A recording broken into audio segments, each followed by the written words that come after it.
is Caitlin Downing. I'm a junior at Dighton Rehoboth Regional High School. Today is a part of a series of interviews that students will be conducting of past teachers, administrators, and students who will share their memories of Rehoboth schools. Today is March 20th. I am interviewing Al St. John. I'm Al St. John. I had the honor of being principal of Palmer River School for approximately 30 years, and I think, from 1975 to 2005.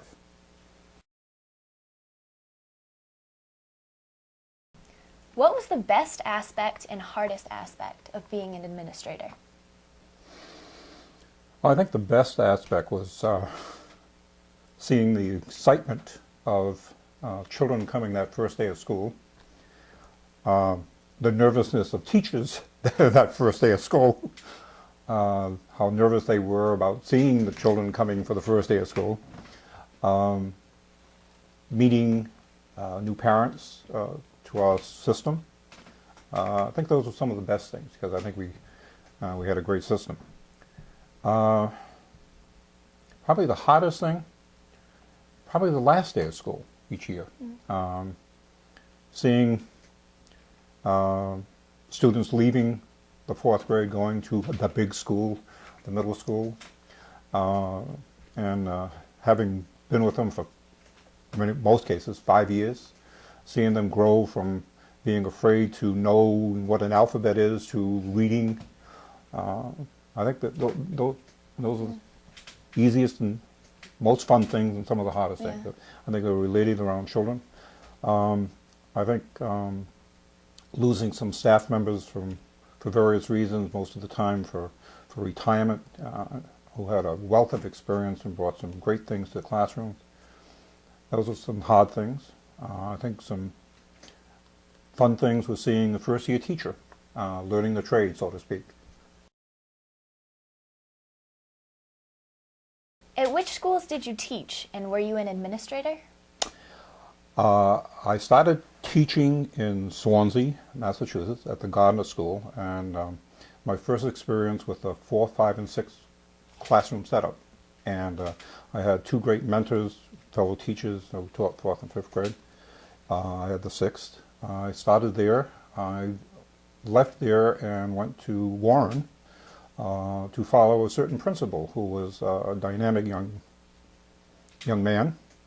And I taught with him for 3 years, and he kind of took me under his wing, and I became an unpaid unpaid assistant to him, not an assistant principal, unpaid to him, but I was teaching at the same time. And I only taught 6 years, and I became a principal right after that in Warren for 3 years, and then I eventually came to Rehoboth, finishing up my career here. How were you trained for your job?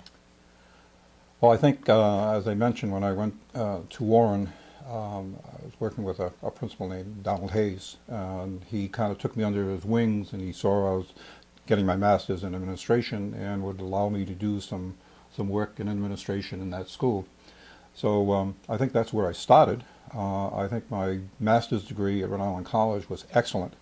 The professors just made it very real, administration wise, and one whole summer one of the programs was just called the Spencer School, where the professor came in and gave us a problem to solve, and as soon as we solved that one, give us another one and another one, and it was very real. That is what school administration was like. It was problem solving.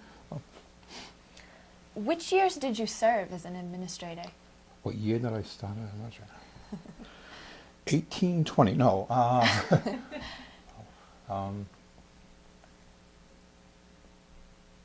About 1972. What year did you retire? We think 2005. My wife and I have been debating that for a while. We're not sure.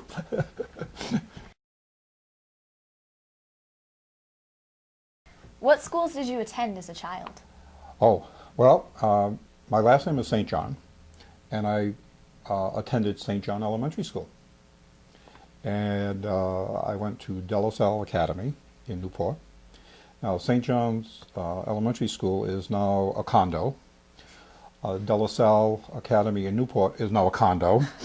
uh, Actually, the first time, I was thinking of this some time ago, the first time I ever rode a school bus was when I was a teacher. I never rode a school bus before that. I walked to school, drove to school. So. What year did you graduate from high school? 1960. What are you doing today? Retiring. What am I doing today? Being retired is fantastic. I'm getting to be able to read for pleasure, which I do every day. I have a very extensive rose garden, which I enjoy. My wife and I love traveling, and we do extensive traveling. A week ago, we were in Freeport.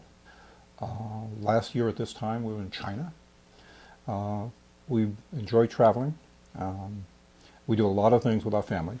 My daughter owns a business out in Forster, Rhode Island. We work a lot out there, and my grandson is at the high school following his sports and those types of things. So we keep very busy,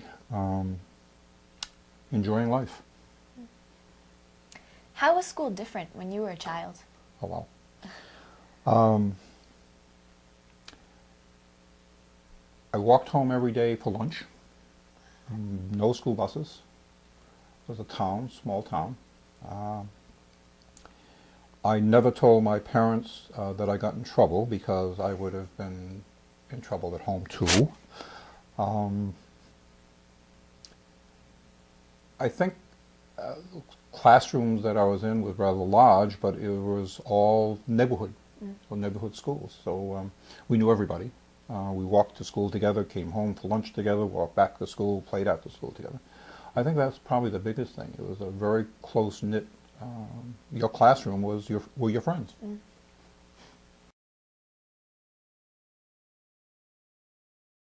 What were budget negotiations with the school committee like? Rehoboth has a very interesting setup. K to 8 is one, and the high school is separate.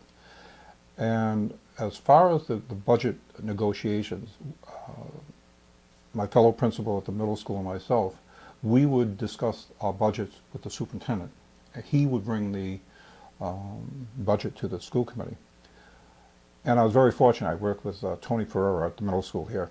And when we needed to make some cuts, when the budgets didn't look good, Mr. Ferreira and I would sit down together, and it was a very friendly discussion of this year he needed computers. So Palmer River would take the major part of the cuts. The following year he would say, okay, I don't need that, now it's your turn. We didn't really negotiate with the school committee. We were there all the time, listening, dying sometimes, very happy sometimes. It was a process that I feel very good about. The superintendent would take what he believed was appropriate and really argue for it. And I think Rehoboth was, at least the time I was there, was very fortunate. We had parents supporting the schools. Very, very few times I can recall going to the town meeting where budgets for the schools were cut badly. I think parents understood the value of education. They loved their schools. I think they supported it. So. What were teacher negotiations like? I had no part of teacher negotiations at all. So that was a superintendent and the assistant superintendent. We would give our input as far as what we saw as problems, but we had no part of negotiations at all, which I liked. What was the makeup of your staff, for instance, gender and age? Well, gender part is easy. There were about, I think, at the most I ever had were 5 males, and at that time about 104 females. It was elementary school, which is typical of most elementary schools.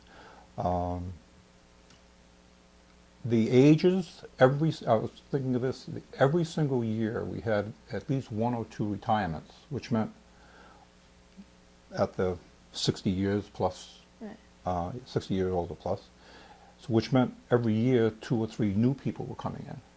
A broad spectrum, Very few years we didn't have someone who was pregnant. Not the guys. It was a very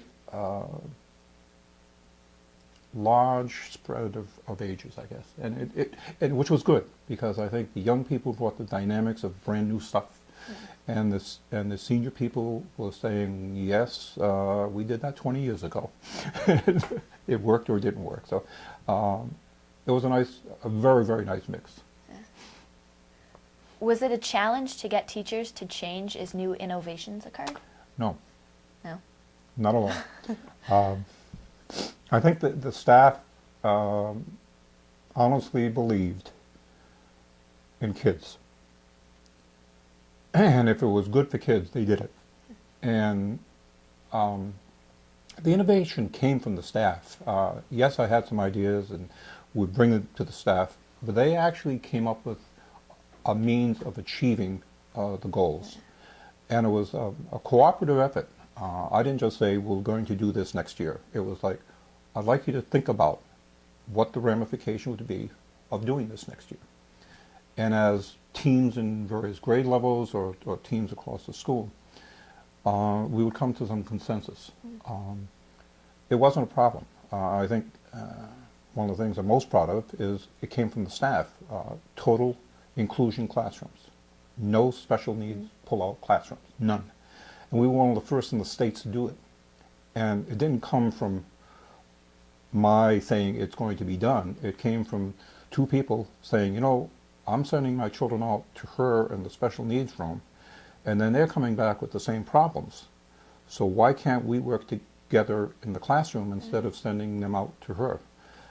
And all of a sudden, that whole idea just blossomed throughout the school. So within 2 years of thinking about it, and we became a total inclusion classroom school. We were one of the first in the state of Massachusetts. Yeah, it was pretty exciting. Did you manage teachers differently than today? I'm sorry? Did you manage teachers differently than today? I think it was probably easier, and I don't think manage is the word. I think it was cooperation of a lot of talking, a lot of ideas, a lot of dialogue. I felt that once a process was in place, my job was to make sure that the process could continue. So that was getting, if they needed textbooks, if they needed materials, if they needed an outside presenter to come in. I felt that was my job. A facilitator, I guess is the word. So. Were school sizes smaller? I don't know what they are now. I think we had classes somewhere in the high teens and low 20s most of the time. Yeah. Were classrooms smaller or larger? Classroom sizes were 30 by 30, 900 square feet. Did children have more or less freedom? I think they had more freedom. I think once the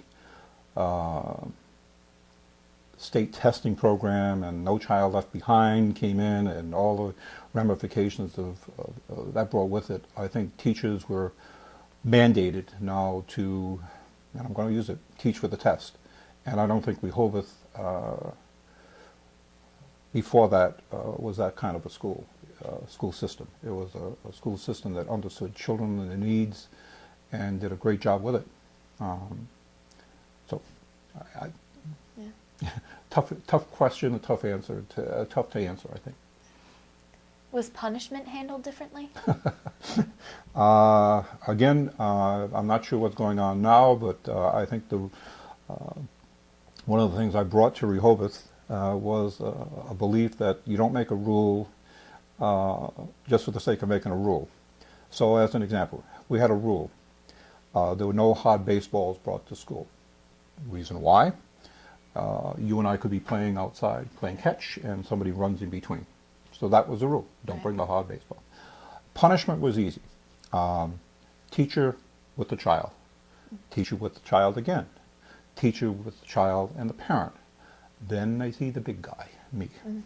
And very, very seldom did it end up in my office. When it did, it was if you were in a fight you got 5 days on the green couch. We had a green couch in the lobby, which meant every single recess, and there were at the time 2 or 3, every single recess you were sitting on the green couch with the person you fought with.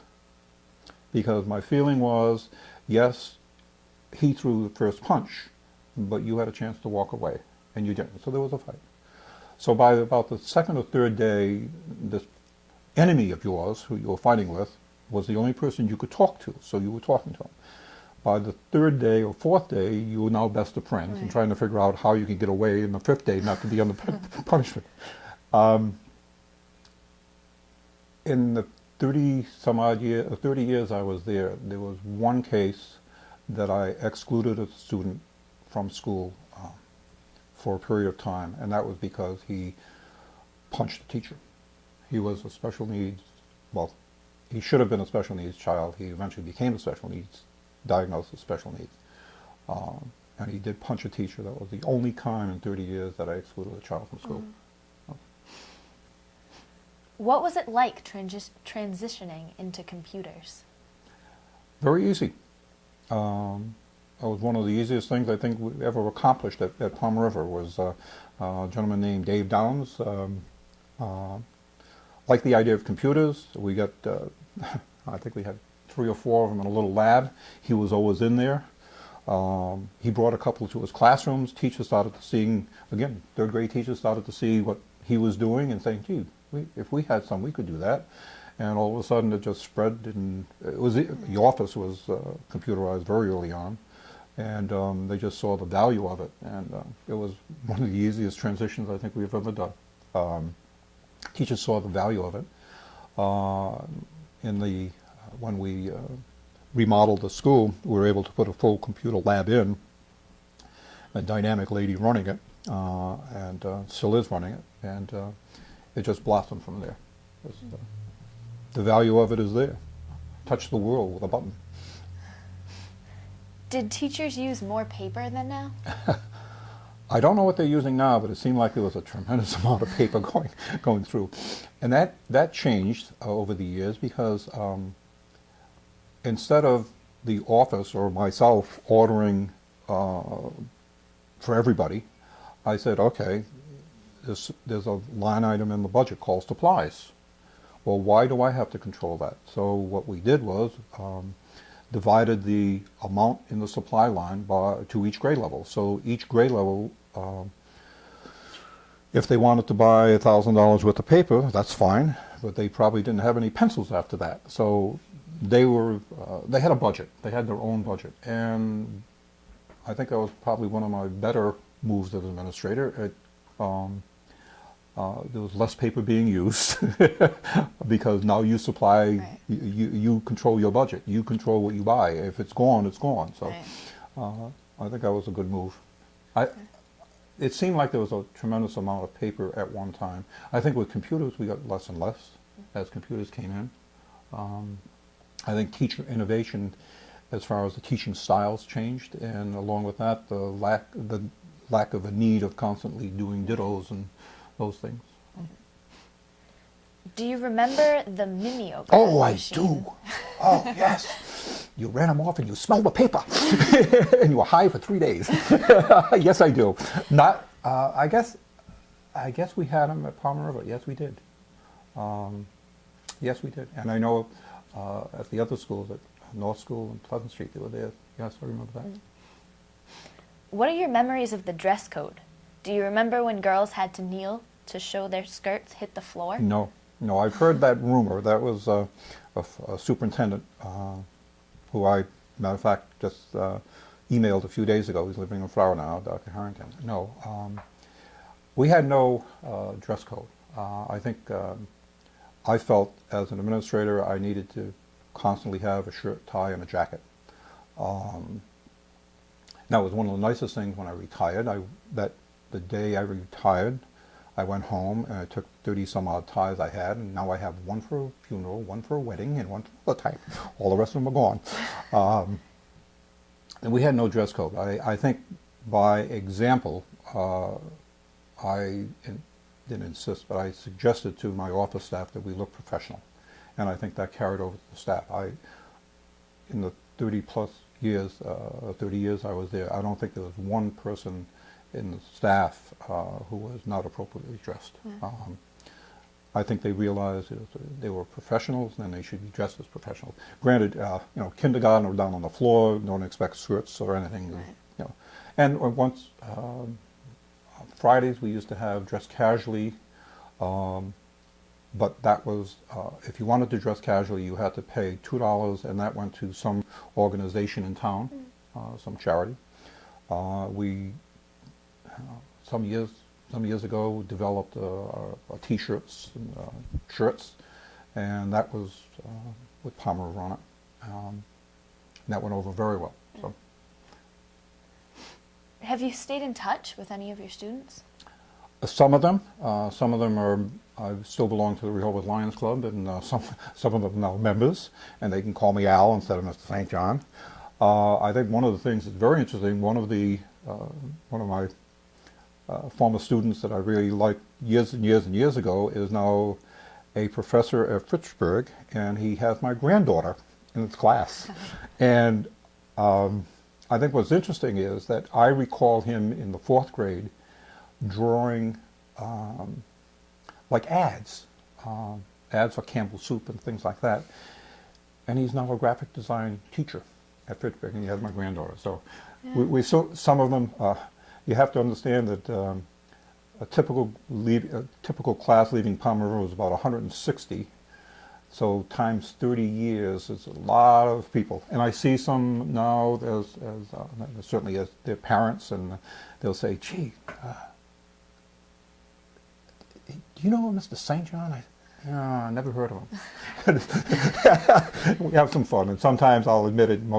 I do admit it. But I see them there. Sometimes I'll see them at a restaurant and they're drinking something, and I'll say, "Wait a minute, you're not 21. No, you're right. I'm 35." Yes, I see some. Do you have any additional memories? Memories?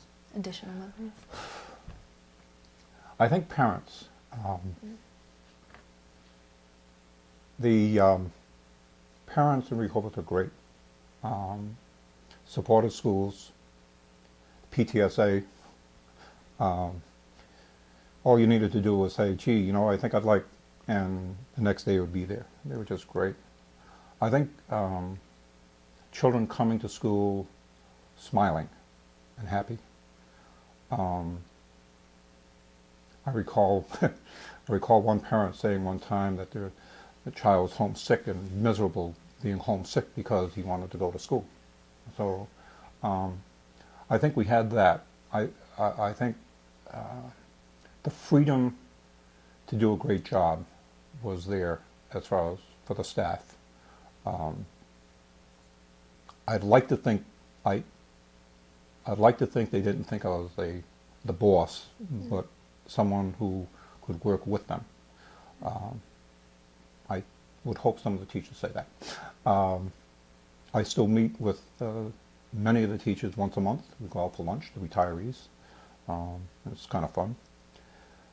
I think the memories of parents being part of the education and being proud of their schools that I don't see in many communities. I think I'm living in Rhode Island now, and I'm just looking at the mess in Rhode Island, and a lot of that is because parents are not involved in the schools.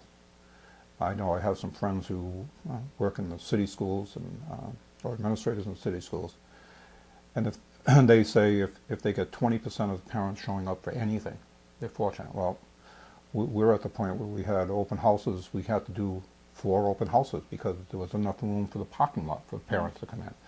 And so I think memories of parent involvement, parent support, that's probably the best memories I have of the school. Yeah. All right, well, that's it. Thanks so much, Al. It was great talking to you. Thank you. Great talking to you, and great school system.